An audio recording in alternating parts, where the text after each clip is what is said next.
The phenomenon of persistent thoughts is one that many experience, where a person or thought lingers in the mind, often without clear reason.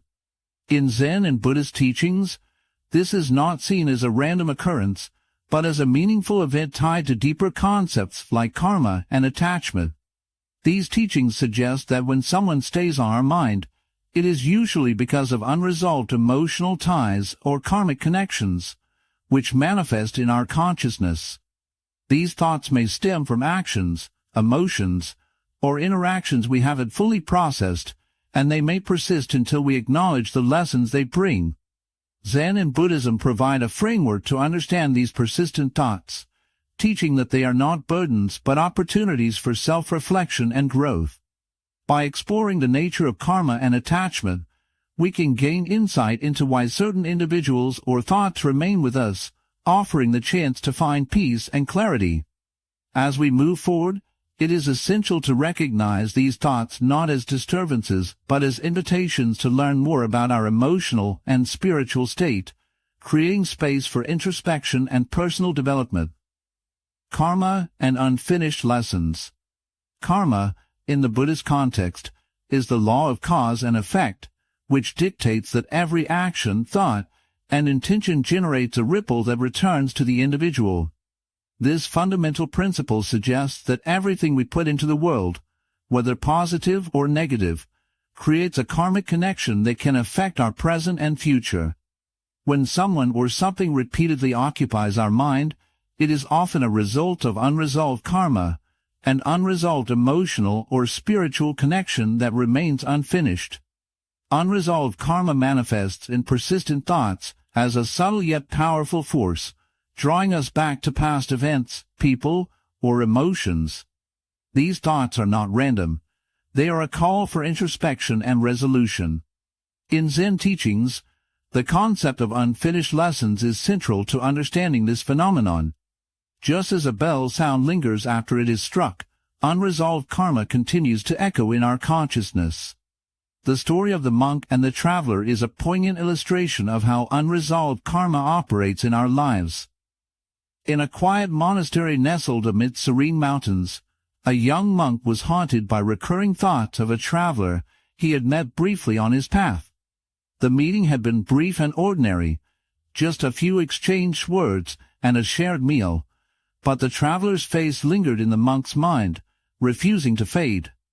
As the days passed, the monk found himself consumed by memories of that encounter, unable to understand why it had such a hold on him.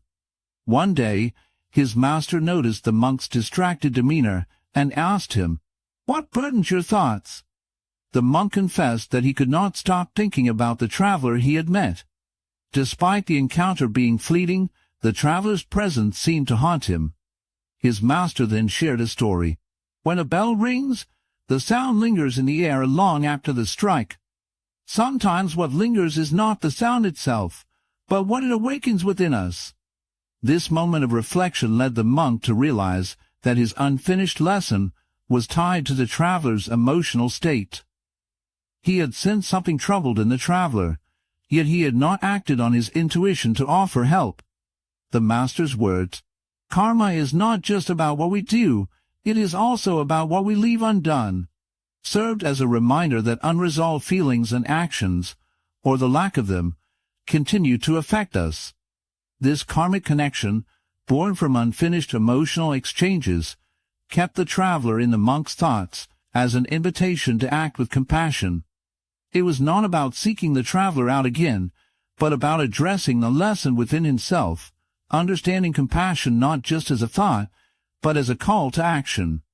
This thin story beautifully highlights how unresolved karma ties us to others, especially when there are unfinished lessons between us. When someone stays on our mind, it may signal an emotional or spiritual connection that is yet to be fully resolved.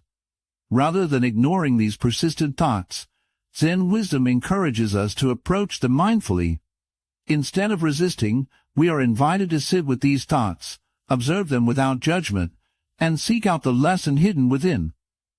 By doing so, we can learn and grow from these unresolved karmic connections, allowing them to dissolve naturally, bringing us a sense of peace and closure. The lesson here is that unresolved karma is not just an abstract concept, but a real force that shapes the way we think, feel, and act. It ties us to others through shared experiences and emotional exchanges, calling us to address what we have left undone. The process of working through unresolved karma requires deep introspection and mindfulness, leading to personal growth and emotional release. Once the lesson is learned, the karmic tie may dissolve, allowing us to move forward with greater peace and clarity. Attachment and the energy of desire. Attachment, in Buddhist philosophy, is considered one of the root causes of suffering.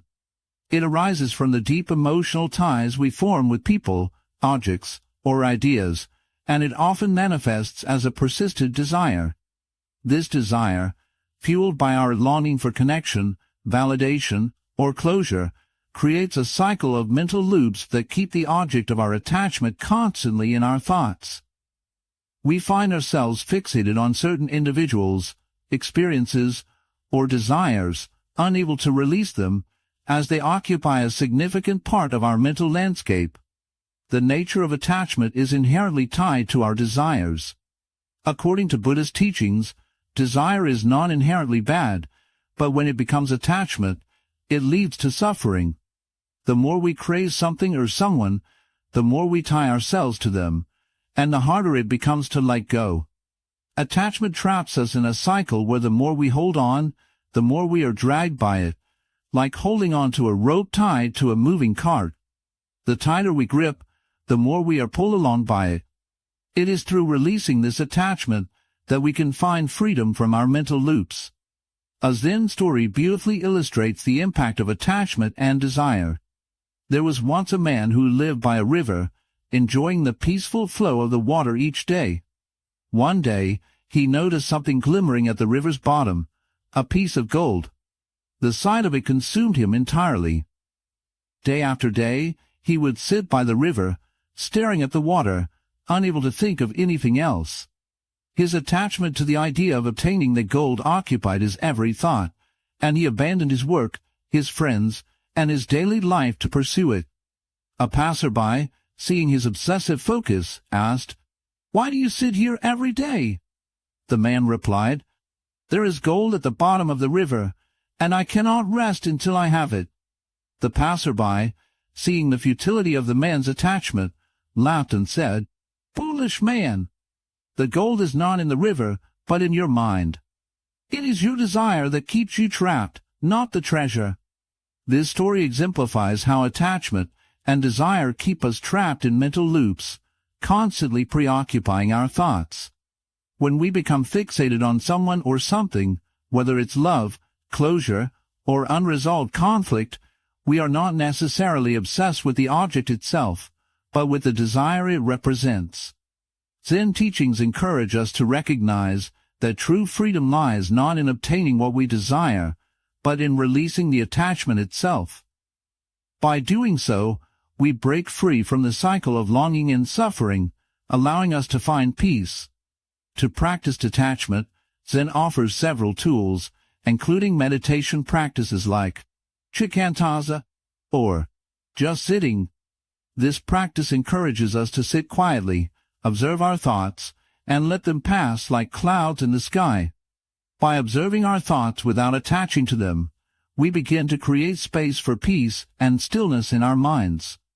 Over time, the persistent thoughts and attachments that once dominated our minds will naturally fade, as we learn to release them and allow our mental landscape to return to its natural state of calm and clarity. As the man's attachment to the gold dissipated in the Zen story, so too can our attachment to thoughts, desires, and emotions. The process of letting go is not about erasing or forgetting. It is about releasing the grip we have on those desires and allowing them to pass through us. This act of release is not passive. It is an active practice of mindfulness, self-awareness, and acceptance. It is through this process that we cultivate freedom from the mental loops that keep us trapped, and ultimately, we find peace. Mindfulness and acceptance. Mindfulness, in its essence, is the practice of being fully present and aware of our thoughts, emotions, and sensations without judgment. In Zen Buddhism, mindfulness is not just a state of mind but a way of living, an essential tool for understanding and managing the mind's constant activity. Through mindfulness, we learn to observe our thoughts as they arise, without getting entangled in them or reacting impulsively. This observation is fundamental for breaking the cycle of persistent thoughts that often cause emotional turmoil and suffering. Zen practices such as Zazen and Shikantaza are pivotal in cultivating mindfulness. Zazen, often referred to as seated meditation, involves sitting in a quiet and still posture, focusing on the breath while allowing thoughts to arise and pass without attachment. This practice trains the mind to be present, moment by moment, without clinging to any thought or emotion. Shikantaza, or just sitting, is a more refined practice that emphasizes the total immersion in the present moment, with no specific object of focus other than the act of sitting itself. Both practices aim to bring clarity to the mind, allowing practitioners to witness their thoughts and feelings without becoming consumed by them. The key to detaching from persistent thoughts lies in the ability to simply observe them, without judgment or resistance. For example, when a thought enters the mind, perhaps about a person or a situation that has caused distress, mindfulness allows us to acknowledge it without immediately reacting. Instead of fighting the thought or trying to suppress it, we let it be, recognizing it as a passing event. This act of observing without attachment is not passive but active, as it requires awareness and discipline. The more we practice this, the more we can learn to detach from persistent thoughts that no longer serve us, allowing them to dissolve naturally. Practical advice for cultivating mindfulness includes setting aside time for daily meditation. Start with just a few minutes of focused breathing or seated practice, and gradually increase the duration. During these moments, gently guide your attention back to the present when your mind begins to wander. Mindfulness can also be practiced throughout the day, in simple actions such as walking, eating, or even talking. By bringing full awareness to each moment, you create space to detach from unnecessary thoughts and develop inner peace. Through consistent practice of mindfulness, you create a mental space where persistent thoughts no longer dominate your mind. This is not an act of silencing the mind, but rather of accepting thoughts as they arise and allowing them to flow away. In Zen, this practice is seen as a path to enlightenment, achieving a deep, harmonious understanding of oneself and the world around you. As one Zen saying goes, "The mind is like a mirror, reflecting everything it encounters. Only by polishing it with mindfulness can we see our true nature." By embracing mindfulness and acceptance, we step closer to releasing the grip of persistent thoughts and cultivating lasting peace. Compassion and letting go. Self-compassion is a crucial element in the process of letting go of persistent thoughts. Often, we become emotionally entangled with thoughts about people, situations, or past events, and this attachment can cause mental distress. The first step in releasing these thoughts is to approach them with kindness and understanding, rather than judgment. In Buddhism, self-compassion involves recognizing our own suffering and treating ourselves with the same kindness that we would offer to a close friend. By practicing self-compassion, we begin to untangle ourselves from emotional attachments and make room for peace and healing. One powerful practice in Buddhism to foster this compassion is metta, or loving-kindness meditation. Metta involves silently repeating phrases that express goodwill toward oneself and others. It starts with offering kindness to yourself, such as saying, "May I be happy, may I be at peace." Once you establish this loving energy toward yourself, you then extend these wishes to others, including people you may find difficult to love. Through this practice, the mind begins to soften, and the emotional attachment that holds persistent thoughts in place starts to dissolve. The importance of self-compassion can be understood through a Zen story that emphasizes letting go. A monk was once walking barefoot across a rocky path when a small pebble got stuck in his shoe. The pebble caused him great discomfort, and he became frustrated. After a while, he took the pebble out of his shoe and angrily threw it away. Yet, despite this, the discomfort continued in his mind. He couldn't stop thinking about the irritation caused by the pebble. Later, he encountered a teacher who asked him why he was still troubled. The monk explained his frustration. The teacher smiled and said, "You threw the pebble away, but not your attachment to it. Remove the irritation in your heart, not just from your shoe." This story highlights the power of self-compassion in letting go. When we're consumed by thoughts or emotions, we need to practice releasing our attachment to them, not just externally, but in our hearts. Through meditation and mindful awareness, we can learn to embrace self-compassion, which allows us to free ourselves from the emotional grip of persistent thoughts.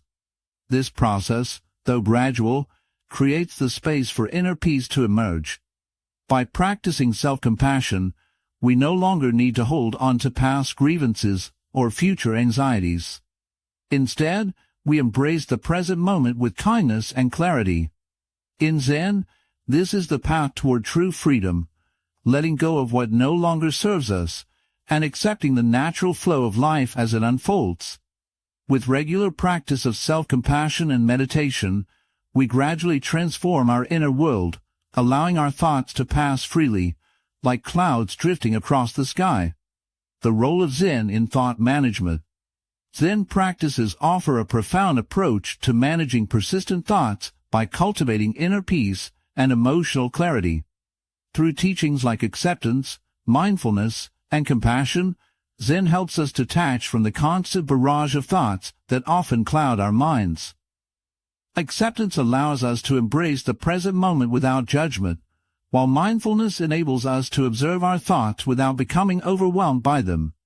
Compassion, both for ourselves and others, is essential in easing the emotional attachments that bind us to these thoughts.